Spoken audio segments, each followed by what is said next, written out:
Hi ಎಲ್ಲರಿಗೂ ನಮಸ್ಕಾರ. ಬಾಂಧವ್ಯ ಯೂಟ್ಯೂಬ್ ಬ್ಲಾಗ್ಸ್ಗೆ ಸ್ವಾಗತ. ಇವತ್ತು ನಾನು ಬೆಳಗ್ಗೆ ಆರೆಂಜು ಮತ್ತು ಕ್ಯಾರೆಟ್ನ ಬಳಸ್ಕೊಂಡು ಒಂದು ಹೆಲ್ತಿ ಡ್ರಿಂಕ್ನ ಮಾಡ್ಕೊಂಡಿದ್ದೆ. ಈ ಡ್ರಿಂಕ್ ಮಾಡ್ಕೊಳ್ಳೋದಕ್ಕೆ ನಾನು ಒಂದು ಆರೆಂಜ್ ತೊಗೊಂಡಿದ್ದೀನಿ, ಒಂದು ಕ್ಯಾರೆಟ್ ತೊಗೊಂಡಿದ್ದೀನಿ. ಇದನ್ನು ನೀಟಾಗಿ ಸಿಪ್ಪೆ ತೆಗೆದುಕೊಂಡು ಬಿಡಿಸ್ಕೊಳ್ತೀನಿ.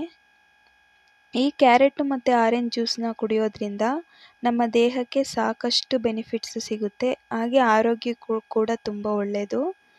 ಇದನ್ನು ನಿಯಮಿತವಾಗಿ ಕುಡಿಯೋದ್ರಿಂದ ಕೂದಲಿಗೆ, ಸ್ಕಿನ್ಗೆ ಹೆಲ್ಪ್ ಆಗುತ್ತೆ.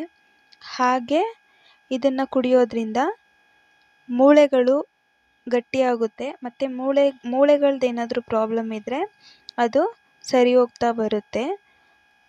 ಕೂದಲೇನಾದರೂ ಉದುರುತ್ತಾ ಇದ್ದರೆ ಇದನ್ನು ನಿಯಮಿತವಾಗಿ ಸೇವಿಸೋದ್ರಿಂದ ಕೂದಲು ಉದುರೋದು ಕಡಿಮೆ ಆಗುತ್ತೆ.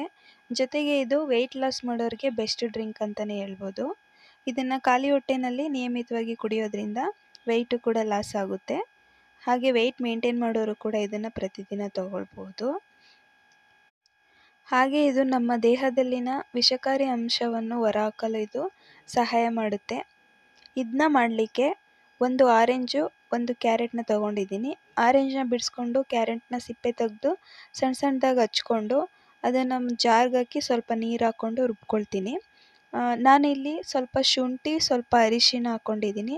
ಅದು ವೀಡಿಯೋದಲ್ಲಿ ಸ್ಕಿಪ್ ಆಗಿಬಿಟ್ಟೈತೆ, ಅದನ್ನು ನೀವು ಹಾಕ್ಕೊಳ್ಳಿ ಫ್ರೆಂಡ್ಸ್. ಹಾಕ್ಕೊಂಡು ಅದನ್ನು ರುಬ್ಕೊಂಡ್ರೆ ಈ ಡ್ರಿಂಕು ರೆಡಿ ಆಗುತ್ತೆ. ಈ ಡ್ರಿಂಕ್ನ ರೆಡಿ ಆದಮೇಲೆ ಇದನ್ನು ಸೋದಿಸ್ಕೊಂಡ್ರೆ ಆಯಿತು. ಇದನ್ನು ಖಾಲಿ ಹೊಟ್ಟೆನಲ್ಲೇ ಕುಡಿಯೋದ್ರಿಂದ ಬೆಸ್ಟ್ ರಿಸಲ್ಟ್ ಸಿಗುತ್ತೆ. ಆದಷ್ಟು ಎಲ್ಲರೂ ಖಾಲಿ ಹೊಟ್ಟೆಯಲ್ಲೇ ತಗೊಳ್ಳೋದಕ್ಕೆ ಟ್ರೈ ಮಾಡಿ. ನೆಕ್ಸ್ಟು ನಾನು ಸೋದಿಸ್ಕೊಂಡಾದ್ಮೇಲೆ ಅದಕ್ಕೆ 1 ಸ್ಪೂನು ಜೇನುತುಪ್ಪನ ಹಾಕ್ಕೊಳ್ತಾ ಇದ್ದೀನಿ. ಜೇನುತುಪ್ಪ ಆಪ್ಷನಲ್ಲು, ಬೇಕಂದರೆ ನೀವು ಹಾಕ್ಕೊಳ್ಬೋದು, ಇಲ್ಲಾಂದರೆ ಸ್ಕಿಪ್ ಮಾಡ್ಬೋದು. ನಾನು 1 ಸ್ಪೂನ್ ಹಾಕ್ಕೊಂಡಿದ್ದೀನಿ. ನೋಡಿ ಈ ರೀತಿ ಬಂದಿದೆ. ನಾನಿವತ್ತು ಬೆಳಿಗ್ಗೆ ತಿಂಡಿಗೆ ಸೋಯಾ ಚಂಕ್ಸ್ನ ಬಳಸ್ಕೊಂಡು ಪಲಾವ್ ಮಾಡ್ಕೊಳ್ಳೋಣ ಅಂತೇಳಿ ರೆಡಿ ಮಾಡ್ಕೊಳ್ತಾ ಇದ್ದೀನಿ. ಒಂದು ಕುಕ್ಕರ್ನ ಕಾಯಕ್ಕೆ ಇಟ್ಕೊಂಡು, ಕುಕ್ಕರ್ ಕಾದ್ಮೇಲೆ ಅದಕ್ಕೆ ಸ್ವಲ್ಪ ಆಯಿಲ್ ಹಾಕ್ಕೊಂಡು, ಆಯಿಲ್ ಬಿಸಿ ಆದಮೇಲೆ ಅದಕ್ಕೆ ನಾನು ಚಕ್ಕೆ, ಒಂದು 2 ತುಂಡು ಚಕ್ಕೆ ಹಾಕ್ಕೊಳ್ತೀನಿ. ಚಕ್ಕೆ ಹಾಕ್ಕೊಂಡು 1 2 ಪಲಾವ್ ಎಲೆ, ಒಂದು 3 ರಿಂದ 4 ಲವಂಗ, 1 ಏಲಕ್ಕಿ ಹಾಕ್ಕೊಂಡು ಫ್ರೈ ಮಾಡಿಕೊಂಡು, ಅದಕ್ಕೆ 2 ಮೀಡಿಯಮ್ ಸೈಜ್ ಈರುಳ್ಳಿನ ಕಟ್ ಮಾಡಿ ಇಟ್ಕೊಂಡಿದ್ದೆ. ಆ 2 ಈರುಳ್ಳಿನ ಹಾಕ್ಕೊಂಡು ಫ್ರೈ ಮಾಡ್ಕೊಳ್ತೀನಿ. ಈರುಳ್ಳಿ ಸ್ವಲ್ಪ ಕಲರ್ ಚೇಂಜ್ ಆಗೋವರೆಗೂ ಫ್ರೈ ಮಾಡ್ಕೊಳ್ಬೇಕು. ಮೀಡಿಯಮ್ ಫ್ಲೇಮಲ್ಲೇ ಇಟ್ಕೊಂಡು ಫ್ರೈ ಮಾಡ್ಕೊಳ್ತೀನಿ, ಇಲ್ಲಾಂದರೆ ಅದು ಸೀದೋಗ್ಬಿಡುತ್ತೆ. ಈರುಳ್ಳಿ ಫ್ರೈ ಮಾಡೋಕ್ಕೆ ಬಿಟ್ಟು, ಈರುಳ್ಳಿ ಫ್ರೈ ಆಗೋದ್ರೊಳಗಡೆ ನಾನು ಮಸಾಲೆ ರೆಡಿ ಮಾಡ್ಕೊಳ್ತೀನಿ. ಸಿಂಪಲ್ಲಾಗಿ ಒಂದು ಮಸಾಲೆ ರೆಡಿ ಮಾಡ್ಕೊಳ್ತೀನಿ. ಮಸಾಲೆಗೆ ನಾನು ಒಂದು ಸ್ವಲ್ಪ ಕೊತ್ತಂಬರಿ ಸೊಪ್ಪು ತೊಗೊಂಡಿದ್ದೀನಿ, ಖಾರಕ್ಕೆ ಹಸಿಮೆಣಸಿನ್ಕಾಯಿ, 1 ಈರುಳ್ಳಿ, ಸ್ವಲ್ಪ ತೆಂಗಿನಕಾಯಿ, ಸ್ವಲ್ಪ ಶುಂಠಿ ಬೆಳ್ಳುಳ್ಳಿ ಪೇಸ್ಟ್ ಹಾಕ್ಕೊಳ್ತಾ ಇದ್ದೀನಿ. ನಿಮ್ಮ ಹತ್ರ ಶುಂಠಿ ಬೆಳ್ಳುಳ್ಳಿ ಪೇಸ್ಟ್ ಇದ್ದರೆ ಅದು ಹಾಕ್ಕೊಳ್ಳಿ. ನನ್ನ ಹತ್ರ ಪೇಸ್ಟ್ ಇತ್ತು, ಪೇಸ್ಟ್ ಹಾಕ್ಕೊಳ್ತಾ ಇದ್ದೀನಿ. ಅದಕ್ಕೆ ನೀರನ್ನ ಸೇರಿಸ್ಕೊಂಡು ಮೀಡಿಯಮಾಗಿ ರುಬ್ಕೊಳ್ತೀನಿ. ತುಂಬ ನೈಸಾಗೂ ರುಬ್ಕೋಬಾರ್ದು, ತುಂಬ ತರಿಯಾಗೂ ರುಬ್ಕೋಬಾರ್ದು, ಮೀಡಿಯಮಾಗಿ ರುಬ್ಕೊಳ್ಬೇಕು. ನೆಕ್ಸ್ಟು ನಾನು ಸೋಯಾ ಚಂಕ್ಸ್ನ ಬಿಸಿನೀರಲ್ಲಿ ಒಂದು 5 ನಿಮಿಷ ಬೇಯಿಸ್ಕೊಳ್ತೀನಿ. ಅದು ಬೆಂದಿದೆ ಇವಾಗ. ಅದು ಬೆಂದಮೇಲೆ ಅದನ್ನ 2 ರಿಂದ 3 ಸಲ ಚೆನ್ನಾಗಿ ಅದನ್ನು ವಾಶ್ ಮಾಡ್ಕೊಳ್ತೀನಿ. ನೀವು ಅದನ್ನು ಬೇಯಿಸ್ಕೊಳ್ಳೋಕೆ ಇಡುವಾಗ ಒಂದು ಸ್ವಲ್ಪ ಅರಿಶಿನ ಹಾಕ್ಕೊಂಡು ಬೇಯಿಸ್ಕೊಳ್ಳಿ. ಬೇಯಿಸ್ಕೊಂಡು ಅದನ್ನು ಆರಲಿಕ್ಕಿಟ್ಟು, ಈಗ ಟೊಮೊಟೊ ಈರುಳ್ಳಿ ಎಲ್ಲ ಫ್ರೈ ಆಗಿತ್ತು, ಅದರೊಳಗಡೆ ನಾನು ರುಬ್ಕೊಂಡಿದ್ನಲ್ಲ ಮಸಾಲೆ, ಅದನ್ನು ಹಾಕ್ಕೊಳ್ತೀನಿ. ಮಸಾಲೆ ಎಣ್ಣೆ ಹಸಿ ವಾಸನೆ ಹೋಗೋ ತನಕ ಚೆನ್ನಾಗಿ ಕಾಯಿಸ್ಕೋಬೇಕು. ಅದು ಬೆಂದ ಮೇಲೆ ಆಮೇಲೆ ಸೋಯಾ ಚಂಕ್ಸ್ನೆಲ್ಲ ಹಾಕೋಬೇಕಾಗುತ್ತೆ. ಅದು ಬೇಯೋದ್ರೊಳಗಡೆ ನೋಡಿ, ಸೋಯಾ ಚಂಕ್ಸ್ನ ತೊಳೆದು ಇಟ್ಕೊಂಡಿದ್ನಲ್ಲ, ಅದನ್ನು ಈ ರೀತಿ ಫುಲ್ಲು ಅದರಲ್ಲಿ ಸ್ವಲ್ಪನೂ ನೀರು ಇಲ್ಲದೆ ಇರೋ ಥರ ಹಿಂಡ್ಕೋಬೇಕು. ನೋಡಿ ನಾನು ಈ ಥರ ಹಿಂಡ್ಕೊಳ್ತಾ ಇದ್ದೀನಿ. ನೀರಿರಬಾರ್ದು, ಅದು ಫುಲ್ಲು ನೀರೆಲ್ಲ ತೆಗೆದುಬಿಡ್ಬೇಕು. ಅದನ್ನು ಈ ರೀತಿ ನಾನು ಎಲ್ಲನೂ ಹಿಂಡ್ಕೊಳ್ತೀನಿ. ನೋಡಿ ಈ ಥರ ಎಲ್ಲ ಹಿಂಡ್ಕೊಂಡಿದ್ದಾದಮೇಲೆ ನೋಡಿ, ಅದು ಈ ಥರ ಮುಟ್ಟಿದ್ರೆ ಸಾಫ್ಟ್ ಆಗಬೇಕದು, ಸ್ಪಂಜ್ ಥರ ಇರುತ್ತೆ. ಅಷ್ಟು ಬೇಯಿಸ್ಕೊಂಡ್ರೆ ಸಾಕು. ಒಂದು 2 ರಿಂದ 3 ನಿಮಿಷ ಬೇಯಿಸ್ಕೊಂಡ್ರೆ ಸಾಕಾಗ್ಬಿಡುತ್ತೆ. ನೆಕ್ಸ್ಟ್ ಈಗ ಅದು ರೆಡಿ ಆಯಿತು. ಈಗ ಪಲಾವ್ಗೆ ಮಸಾಲೆ ಎಲ್ಲ ಹಾಕಿಟ್ಟಿದ್ನಲ್ಲ, ಅದು ಎಣ್ಣೆ ಎಲ್ಲ ಬಿಟ್ಟಿದೆ. ಅದಕ್ಕೆ ಸ್ವಲ್ಪ ಧನಿಯಾ ಪುಡಿ, ಸ್ವಲ್ಪ ಗರಂ ಮಸಾಲ, ಸ್ವಲ್ಪ ಜೀರಿಗೆ ಪುಡಿ ಹಾಕ್ಕೊಂಡಿದ್ದೀನಿ.